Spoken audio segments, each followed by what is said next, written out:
Ladies and gentlemen, boys and girls, warshippers of all ages, welcome to YouTube. My name is SeaRaptor, and we are here with another installment of Builder's Trials. Today, we're going to review with what's been happening with Tier 10 Premium Japanese Cruiser Yoshino. Now, I never managed to get one of these videos completed for Azuma, and it's probably just as well. I would not have had a whole lot of complimentary things to say about that particular ship, and well, you all know the old cliche about saying nice things. But I find myself compelled to make and get one of these done for Yoshino because I find playing her to be such a completely different experience from Azuma that the differences and improvements need to be pointed out. So let's briefly talk about Azuma and then we'll get on to Yoshino. Tier 9 Japanese premium cruiser Azuma is the wargaming version of what the Japanese called Design B65, or an Super A-class cruiser. An A-class cruiser, incidentally, was what the Japanese Navy called their heavy cruisers under the terms of the London Naval Treaty. The B-65s were intended to replace the Kongo-class battlecruisers. Preliminary work began as early as 1936, envisioning a class mounting a main battery of 12-inch guns with a top speed in excess of 30 knots. Detailed design work really didn't kick off until 1939, and construction on the first two ships was authorized in the Circle 5 construction budget in early 1941. By that time, Japanese intelligence had learned of the design criteria for the United States Navy's Alaska-class battlecruisers and intended the B-65s to be their counter in the Japanese line of battle. As the design progressed, the hull evolved into the same style and shape of the Yamato-class battleships that were then well under construction at Kure and Nagasaki. The armament was finalized as three triple turrets of 310mm, or 12.2-inch, 50 caliber guns, with an array of dual-purpose 100mm 65 caliber secondaries that were also well along with their design, but not yet deployed in the Japanese fleet. The remaining anti-aircraft assets were to have been comprised of the same 25mm AA mounts that were already deployed everywhere in the IJN. Only a few months into the war with the United States, though, shortly after the Battle of Midway in mid-1942, Japanese naval construction programs were reprioritized to focus on aircraft carriers. Though the two previously authorized B-65s were still called for under the new system, they would not have been completed until 1945 at the earliest. By 1943, as the war had turned against Japan in the Pacific, plans for these ships were ultimately canceled. The designs were never 100% finalized, and no contracts for construction had ever actually been placed by the Imperial Japanese Navy. The Azuma that arrived in World of Warships earlier this year is how Wargaming extrapolated that she might have looked by 1945, had she ever actually been built. Yoshino, one tier higher, is a further extrapolation of the same design principles, but a few key areas have been buffed over Azuma. The first is the anti-aircraft suite. Azuma's AA is comprised of a historically planned mix of 100mm and 25mm guns.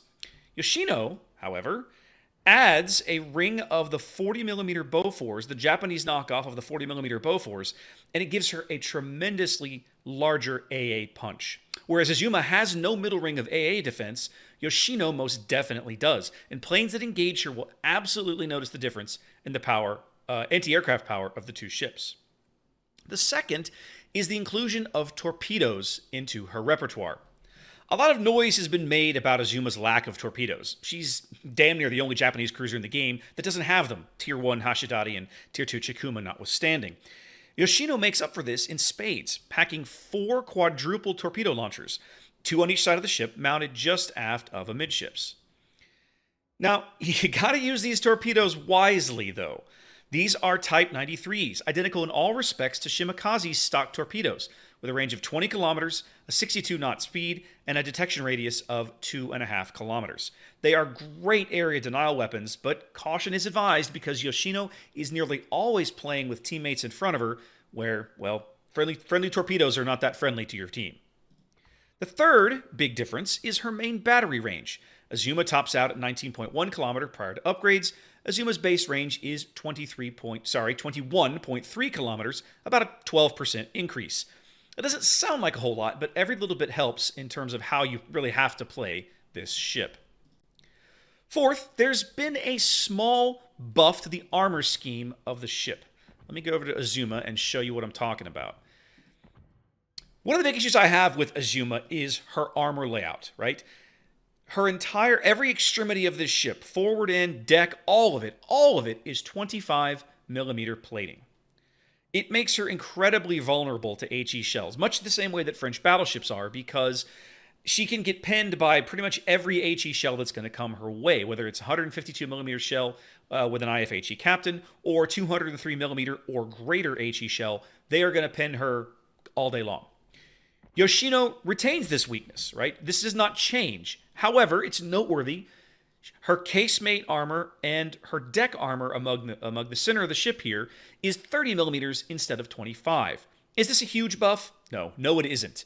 But it does mean that the odd shell that would have penetrated Azuma, destroyer HE, maybe high-tier French destroyer HE, will not pen her central sections, but pretty much all the stuff that would normally pen, like you're going to see, like heavy cruiser fire, even light cruiser fire buffed by FHE, is still going to continue to pin this ship. And that's further compounded by the fact that as a battlecruiser, she does have a 60-second base duration on her fire burns. Two more little things worth noting here. Yoshino is slightly slower on the rudder. I'm using the rudder shift mod here, but we have 12 seconds. That same value on Azuma with the rudder shift mod is 11.1. So it's a small change, but it's there. And of course, Yoshino being a tier higher, she has about 3,500 more hit points or so. Beyond these changes, though, Yoshino is exactly the same ship. It's the same main battery guns with the same shell exit velocities, the same shell damage, the same ballistics. She has the same detection radius, the same top speed, the same turning circle, and the same torpedo protection, still at 22%. So if you're used to playing Azuma, this ship is going to feel very comfortable. But in my opinion, all of these little changes come together to make her a more complete ship and a more enjoyable ship to play. For captain skills, my build looked like this. I prefer priority target to preventative maintenance. Personal choice, but pick one, whatever suits you best. Expert marksman, you really want. She'll still outturn her turrets, even with expert marksman, so every little bit helps. Of course, adrenaline rush. I took BFT because I was intentionally trying to maximize her anti-aircraft capabilities, just to try it out. But you could just as easily take superintendent. I took vigilance, and this skill pays off in spades. You really want to be taking defensive AA in this ship, in my opinion, and vigilance gives you an extra leg up against the torpedoes that will inevitably come your way at some point. Manual AA is a fantastic skill these days, highly recommended. Took this one.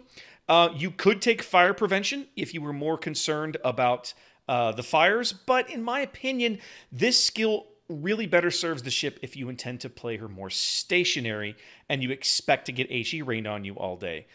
If you're maneuvering and you're popping in and out of vision, especially if you're at long range, you ought to be able to control your fires decently. So your mileage may vary. You may want to try this one, but for me, I took manual A. And of course, concealment, because Japanese cruiser, you want to maximize your stealth as much as you can. Yoshino's playstyle is essentially just like that of Azuma. For the first half of a game, you're going to want to hang at long range and take shots of opportunity at just about anything you can find. The spotting aircraft is handy enough that it's honestly worth considering investing in the upgrade to lengthen its uptime if that's your bag. And for those of you who are mocking these 20-kilometer torpedoes, well, this one's for you.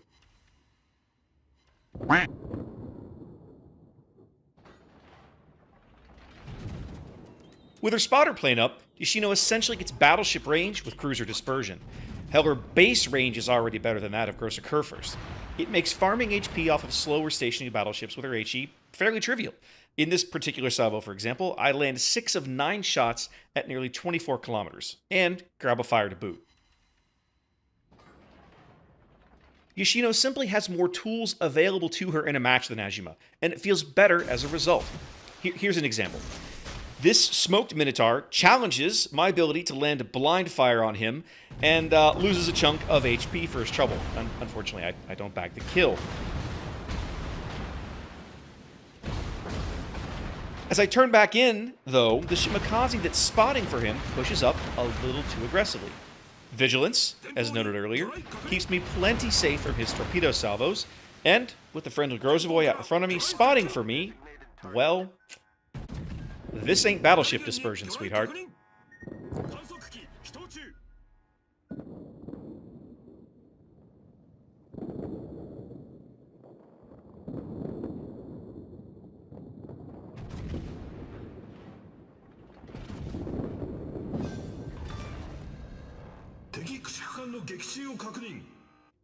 Not long after, we land a random torpedo on Io we weren't even aiming at, and then do horrible things to this Stalingrad with our AP and end up sinking yet another of the quote-unquote lull torps into the same Stalingrad.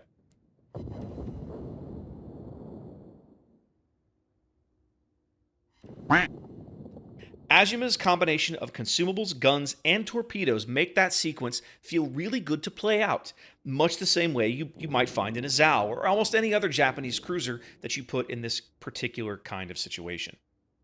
So, do I recommend Yoshino? Yeah, absolutely. She really surprised me. Like I said earlier, I came into this not liking Azuma. And I like her probably even less now because all the things that Yoshino brings to the table make the glaring omission of them from Azuma just that much more noticeable. The AA is better and the torpedoes are better. And those two things alone, in my opinion, make Yoshino a really, really strong super cruiser, I suppose, for her tier. She's certainly the stealthiest, among the stealthiest of the super cruisers we have available. Her HE shell damage is fantastic. The torpedoes will get a lot of work, and she is just a very, very well-rounded package for this style of ship. A couple of quick notes here, kind of late in the game.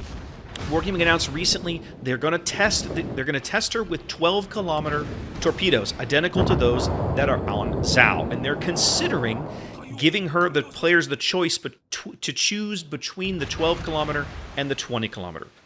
I'll say this right now, without having played the 12-kilometer ones at all, I don't believe they're going to be all that useful.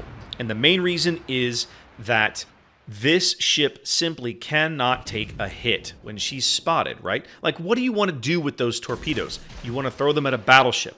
But here I am, angled against a battleship at medium range, and he's absolutely crushing me with full pens. Because why? I have 25mm armor over virtually the entire upper works of my ship.